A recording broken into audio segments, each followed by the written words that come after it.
चलिए अपनी पिछली चर्चा को आगे बढ़ाते हुए आज के इस विश्लेषण की शुरुआत करते हैं। हमने देखा था कि आज के समय में निवेश के ढेरों विकल्प मौजूद हैं, है ना? लेकिन असल चुनौती क्या है? वो ये कि इनमें से अपने लिए सही कॉम्बिनेशन कैसे चुना जाए। और यहीं से एक बड़ा ही बुनियादी सवाल खड़ा होता है, आखिर ये कैसे तय किया जाए कि कहाँ और कैसे निवेश करना है।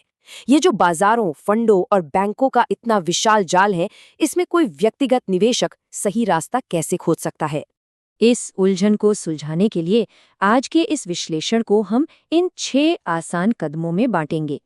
निवेश की दुविधा से शुरू करके निवेश के 3 स्तंभ, प्रमुख रणनीतियां, विविधता, पैसे का मनोविज्ञान और आखिर में सही विकल्प खोजने तक। तो चलिए शुरुआत करते हैं पहले हिस्से से, निवेश की दुविधा यानी इस वित्तीय प्रणाली को समझना। इस दुविधा को दूर करने के लिए दूसरे हिस्से की ओर बढ़ते हैं, जहां हम निवेश के 3 मुख्य स्तंभों की बात करेंगे।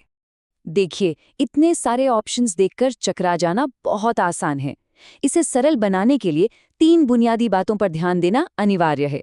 पहला, लक्ष्य क्या है, यानी निवेश क्यों किया जा रहा है। दूसरा, समय सीमा क्या है, मतलब पैसा कितने समय तक लगा रहेगा। और तीसरा, जोखिम सहने की क्षमता, बाजार के उतार चढ़ाव को झेलने की मानसिक और आर्थिक ताकत कितनी है। कोई भी फैसला इन 3 सवालों के जवाब के बिना नहीं होना चाहिए। अब जब नींव पक्की हो गई है, तो तीसरे हिस्से में देखते हैं कि इन स्तंभों को असली निवेश रणनीतियों से कैसे जोड़ा जाए। यहाँ ये तुलना बड़ी ही दिलचस्प है। एक तरफ रूढ़िवादी यानी कंजर्वेटिव रणनीति है, जो पूरी तरह सुरक्षा पर टिकी है, कम जोखिम कम रिटर्न। दूसरी तरफ विकास उन्मुख या ग्रोथ ओरिएंटेड तरीका है, जहां लॉन्ग टर्म में रिटर्न तो ज्यादा है लेकिन जोखिम भी काफी हाई है।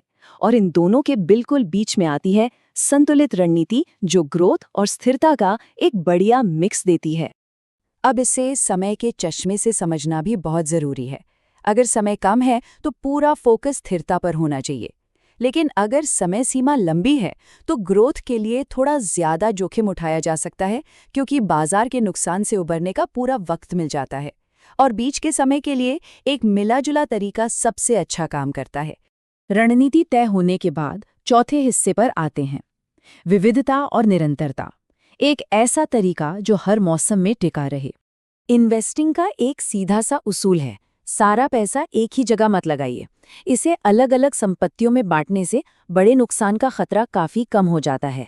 इसके अलावा लगातार और नियमित निवेश करते रहना चाहिए। ऐसा करने से बाजार को टाइम करने का जो एक खतरनाक लालच होता है ना, उससे आसानी से बचा जा सकता है।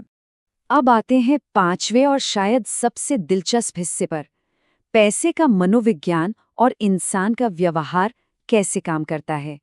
फाइनेंस के फॉर्मूलों से थोड़ा हटकर सोचें तो अमीर बनना और अमीर बने रहना, ये दोनों बिल्कुल अलग बातें हैं।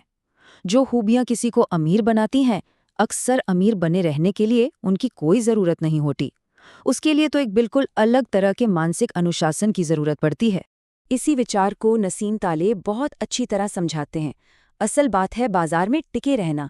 अगर डर या लालच में आकर ऐसे भावनात्मक फैसले ले लिए जाएं जिससे पूरा पोर्टफोलियो ही साफ हो जाए, तो फिर कंपाउंडिंग का फायदा कैसे मिलेगा। पहली प्राथमिकता बस यही होनी चाहिए कि बर्बादी से बचा जाए।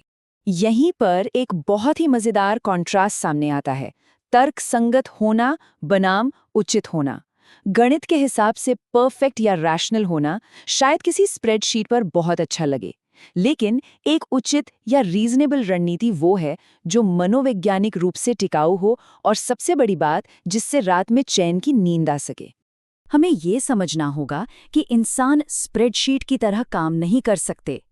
अगर रणनीति उचित है तो जब बाजार गिरेगा, जो कि कभी ना कभी पक्का गिरेगा, तब घबराहट में लोग अपनी ही योजना को बीच में नहीं छोड़ेंगे। जरा सोचिए, हैरी मार्कोविट्ज जैसे नोबेल पुरस्कार विजेता अर्थशास्त्री ने भी ये माना था। उन्होंने महसूस किया कि स्प्रेडशीट पर परफेक्ट दिखने से कहीं ज्यादा जरूरी है भविष्य के पछतावे को कम करना। असल जिंदगी में इंसान की भावनाएं हमेशा गणित पर भारी पड़ती हैं। बाजार के उतार चढ़ाव को देखने का एक बहुत ही शानदार नजरिया है।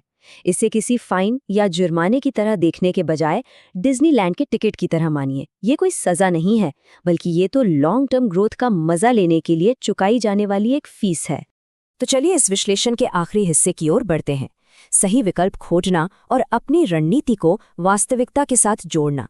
पूरी चर्चा का सार यही है कि कोई एक परफेक्ट रणनीति नहीं होती जो सबके लिए काम करे।